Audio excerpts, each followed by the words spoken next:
Okay, so a question I get all the time, and that is often submitted to me when people join my Facebook groups, when I say, what is your biggest online sales challenge, is really simply, how do I get more traffic and sales? That is a universal question. Everybody's asking some sort of iteration of that question.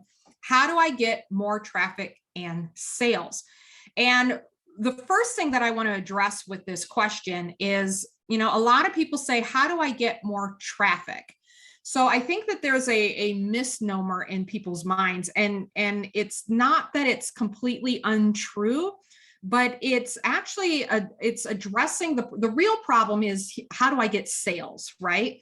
And they tend to think, in order to get more sales, I need more traffic. So they ask the question, how do I get more traffic and sales? Because they think I have to have a massive amount of traffic to my website in order to make sales. If I don't have traffic, I won't have sales. Now, while that is true, you do need, if you want to sell something off of your website, you need somebody to visit your website, right? But generally, website conversion rates, that means how many people visit your website versus how many people actually purchase, for e-commerce is between 1% and 2% on average. And that means in order to make one sale, you have to get 100 people to your website. If you want to make 2 sales, you need to get 200 people to your website. Now, that's also an average. If your website isn't very attractive, or they have a hard time using it, or they really don't understand what your product is, or your photos are dark, or your conversion rate can definitely be much less than 1% to 2%. But in general, the rule of thumb is 1% to 2% of people that visit your website convert into traffic or convert into sales.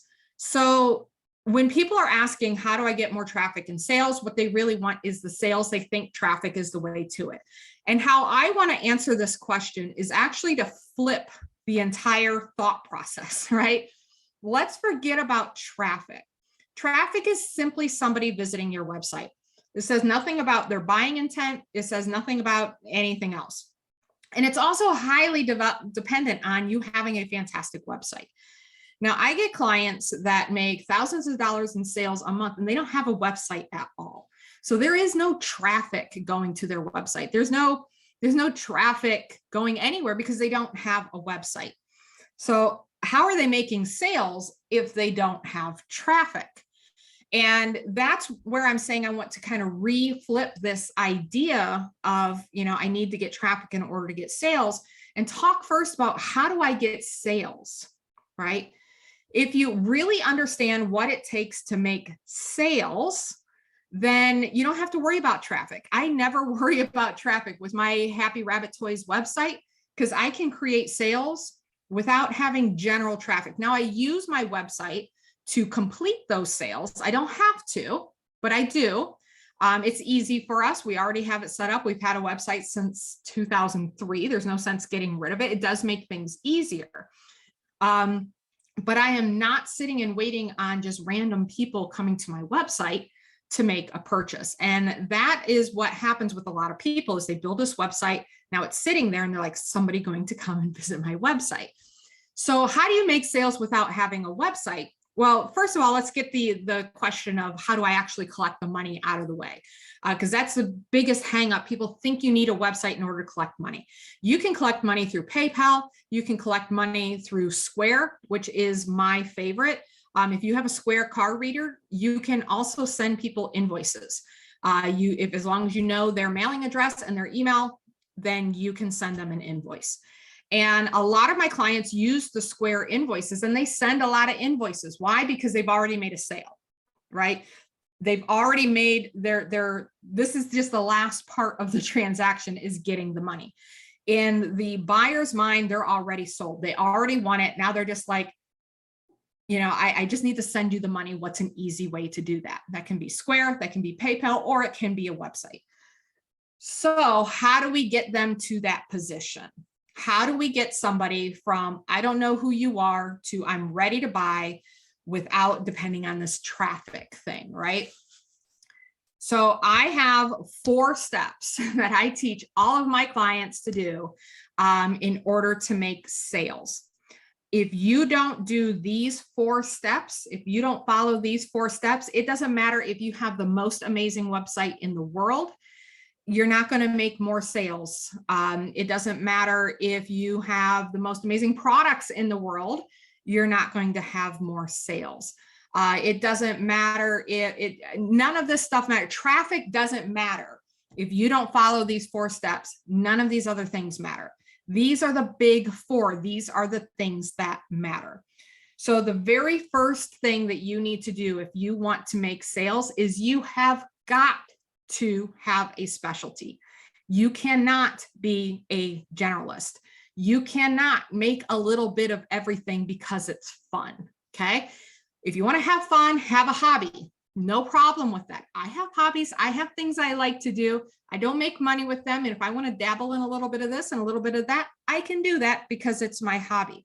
When you're running a business, if you're playing with a little bit of this and a little bit of that, then your ideal customers, the people that are most likely to buy from you, aren't going to be able to find you. So let me give you a real quick example on that. If you have 2 shops, let's say 2 different Facebook pages. This could be Instagram accounts, this could be websites, whatever it is. Let's say you have 2 different Facebook pages. You have one that's called Kathy's Crafty Corner, and you have another one that says Kathy's Soy Candles. Okay. So Kathy's Crafty Corner, if I am a candle buyer, if I love candles and I specifically like to buy soy candles, and I take a look at the name of Kathy's business, would I then think, man, I can't wait to go over there and see what candles she has? No, because I'm not going to be clear on that at all. I will have no idea that Kathy is selling candles because it just says Kathy's Crafty Corner. I don't know if she sells crochet, candles, wreaths. I don't know what Kathy sells. And when you leave a customer or when you send an ambiguous message to your customer, they don't anchor you in their mind anywhere. They don't think of you, oh, you're the candle lady, right? They're just like, I don't know, and move on and move on. You don't even get the opportunity to show them what you have because they're not going to waste their own time investigating your shop and your products to try to figure out what the heck it is you sell. So Kathy's Crafty Corner, people use names like that all the time because they want to not be nailed down to anything. And what they don't realize is that if you don't specialize, then nobody knows you for anything. One last example, or first, let me finish this example. Now, if we look at Kathy's Soy Candles, Kathy's Soy Candle Shop, what does Kathy sell? Soy candles. It's a shop for soy candles. So if I like soy candles, if I like candles, I'll be like, ooh, that person sells candles. Let me go check it out because I love candles. I want more candles. What do you got, Kathy? See, now I'm going to go check you out. Kathy's Crafty Corner, I'm going to ignore.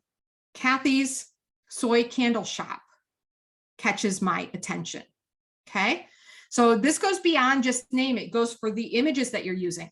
If you post an amazing picture of an Afghan that you crocheted and you put it out there to the world and I see it and I like candles, I'm not interested in the Afghan, right? Not necessarily. Somebody can like both, but let's just assume that what I really want is candles. So you're putting out all this effort to put out an Afghan, and then you're going to put out a wreath, and then you're going to put out some soap that you made, and then you're going to put out the candles. And the candle people ignored all of your other posts. And when they see your candle post and they go to your Facebook page, oh, wow, look, these candles, let me go check it out. Wait a minute, I see blankets and wreaths and do they even sell candles? Boom, they're gone. They're gone. They're gone. So the last thing I want to talk about with this specialty is if you are at a farmer's market. So I used to run a farmer's market. You will see people at my old farmer's market with specific names like the pie lady, the apple man, the honey man, the muffin man, the bread ladies. Okay. And then we have a bread man too. The reason why they get these nicknames is because those are the only things that they sell, or it's at least like the 80% of what they sell. It's what everybody knows them as. Now, what we found out from the farmer's market is that the lady who sold nothing but pies, she would bring 70 pies with her to a farmer's market, would sell more in a day than the person across the aisle from her that was selling pies, brownies, cupcakes, a couple of baskets of tomatoes, some crafts that their grandkids did, and who knows what else, right? The person with all the different things on their table did not do well.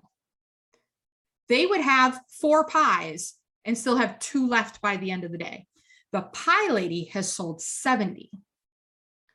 The difference is people go to the person who's the expert on pies, who has an abundance of pies. It feels like the right thing to do to buy a pie from the pie lady. It doesn't feel as right to buy a pie from somebody who sells a little bit of everything, right? So this is the same with your online shop. If you are trying to be everything to everybody, then you're not going to communicate clearly to anybody. They're going to look you over. And if you can't catch people's attention and let them know, I am the source, I am the exact place of exactly what it is you want, and I specialize in this one thing. If you can't catch their attention that way, then you're not going to get traffic. You're not going to get sales. Okay. You might get a sale here and there, but you're going to definitely damper how many sales you have. I had a client years ago, had 5 different products, wanted to add a 6th. I'm like, look, you can, but you're just going to make it hard on yourself. And she's like, no, I'm going to prove it. I can do this. She did it for 3 months, made very few sales, finally got frustrated, pulled out one product, made a Facebook page just for that product, sent everybody over there. Within weeks, she was making multiple times more sales with that one product than she did on the page with lots of things. And she had more followers on that new page than she did her old one. This is what it takes, guys. You've got to specialize. So that's number 1. First, you need to specialize. The second thing you need is you need to attract an audience. This is where social media comes into play. Another reason why I don't like traffic. Traffic comes and goes. Think of traffic on the road. Traffic means they're driving by. They're not parking and visiting, right? If I have traffic in front of my house, it doesn't mean I have a lot of visitors to my house. It just means I have people passing through. When people visit your website and they don't buy and they leave, you may never see them again. They may never think of you ever, ever, ever again. It's super important that we capture as many people as we can and we actually build an audience. So rather than going out there and advertising your website, I'm a big fan of advertising ways for them to follow me. So I do things to collect email addresses. I do things to get them to like my Facebook page. I do things to get them to like my Instagram account, because then I can communicate with them over and over and over again. And if they're not ready to buy today, I'm going to be in front of them so much that by the time they're ready to buy, they're thinking of me. Okay. So they're not just traffic passing through. They are visitors. They are fans. They are followers. They are following you and they want more content from you. That's why I'm not a big fan of like Facebook ads to a website. I never do that. I shouldn't say never. I have done it, but it doesn't work. I don't do it anymore because it just doesn't work. That traffic means nothing. What you need is a following. And this is, again, where I look at Facebook and Instagram are the easiest ways to create a following. My favorite of the two is Facebook, mainly because there are more people on Facebook. I am more familiar with Facebook.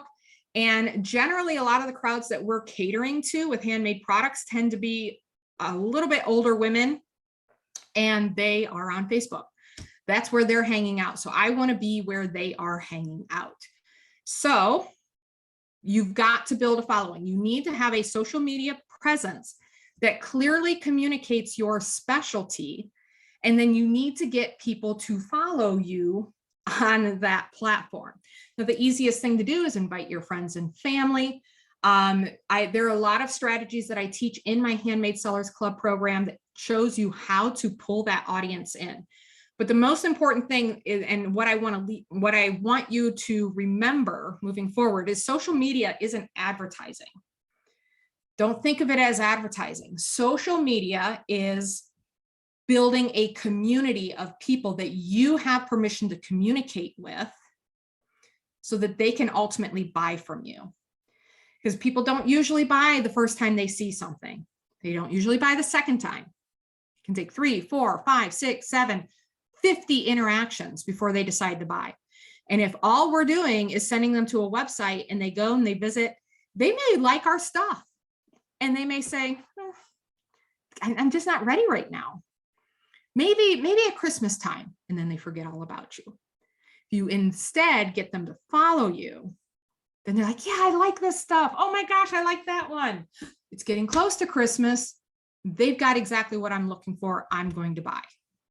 Okay. So we need to be communicating with them on a constant basis so that we are always top of mind. And that's why an audience is critical, critical, critical, critical. Social media really changed the game on this. It allowed us to build those audiences in a fast and easy and free way in many cases. All right, I'm going to take a quick drink.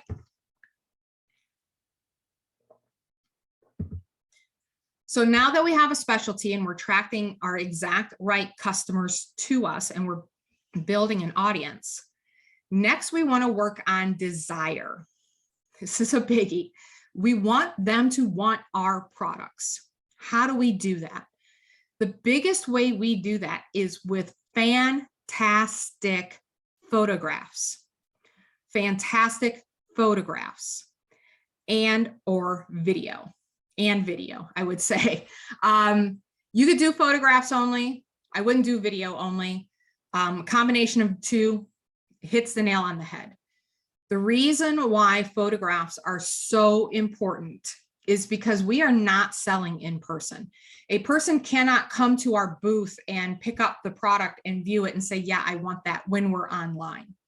They are 100% dependent on our ability to clearly communicate what it is we are selling so they can decide from there, do I want it or do I not want it? If the picture is not beautiful, then there is no desire being built. No desire being built. If the picture does not clearly show what your product is, there's no desire being built. Nothing is happening there. People, in fact, are trying to quickly move past your posts because they don't like what it is they're seeing. Even if, let's say they love soy candles, they're at Kathy's soy candle shop and they're like, cool, I like soy candles. Kathy has some, I'm going to follow her. And then your pictures come through and they're blurry and they're dark and you can't see the label and there's, no clarity of what the product even is. Recently ran a challenge where we asked people to post products and do like a scale of 1 to 10 post. And I saw one person who, or it was a one word, describe this in one word. And I saw one person respond to somebody's post and say, unsure was their answer. And she's like, what are you unsure of? She was like, I don't even know what is in this picture. I don't know what this is a picture of. And the person responded with like the scent of the item, but they totally missed the boat that it wasn't clear from the get-go what was even supposed to be in the picture. Was it soap? Was it shampoo? Was it a candle? Was it a wax melt? Like what was it? It was not clear. So we need to make sure our photos are on point. Along with this is our descriptions. Descriptions definitely help. But I have seen time and time again where people will buy with almost no description because the picture is so pretty. The picture is pretty. Half the battle is having beautiful products, having interesting products, having products that make people say, wow. The other half of the battle is taking really great photos of that. And that's why I also love using video because video tends to have more context to it. And I can sit here and show something in a video, like here, I've got this little guy here. I can show this in a video and you guys can see all of the dimensions. You can see about how big it is. You can see it. If I just take a picture of it, you're not really going to get context of what it looks all the way around, what it looks like in different lighting, the scale of it, like how big is it compared to my hand. So video can help fill in a lot of gaps that can be more difficult to capture in images. Not that you can let go of images, because you're not going to be able to use an image on your website or a video as your product image on your website. You do need to have static images, and you need to get good at that. And that's why, again, this is one of the things we focus on in Handmade Sellers Club, is because we focus a lot on photos. We have a whole training there on photos, because without those great photos, you haven't built desire. So you can have your specialty, you can have your audience. Heck, you can even have traffic. I'll even grant you traffic. And everything will come to a screeching halt if you don't have fantastic photos. If your photos aren't great, then there's no sale that's going to happen. And then finally, the fourth ingredient to actually making sales is engagement. Now, engagement and desire are somewhat linked. You're kind of doing those things at the same time. But if you have fantastic photos and you do not have a relationship with your actual audience, if you aren't encouraging them to comment on your posts, if you are not being a real person, if you aren't connecting with them on a more personal level, it's going to be difficult for you to make sales. So if you've ever wondered, why is it my friends and family buy from me, but I can't get strangers to buy from me? The reason is because they already know, like, and trust you. Okay. When we're selling online, there is a certain level of mistrust, of uncertainty. I don't know you. I don't know if I'm actually going to get the thing that's in the photo. I kind of want the product, but I just don't know. I don't know how I feel about this entire transaction. And that can make people just absolutely freeze in their shoes, saying, like, I don't know how to make a decision here. The reason our friends and family buy is because they know, like, and trust us. So if we want perfect strangers to buy from us the way our family and friends do, we need to develop a relationship with them and actually engage with them. That means showing your face. This, again, it's the same as when you go to a show. You're not hidden behind some black wall where people are shopping for your stuff and then they come to a little hole in the wall and pay for it and then leave. Our face is there. How many of you have noticed that if you get up and talk to people at your booth, they're more likely to buy? Like that, we know that's true. That's selling at craft shows 101. If you sit in a chair with a scowl on your face, or if you just leave your booth, right? I used to run the farmer's market. If somebody left their booth, people would walk up, look around. Oh, I kind of want that.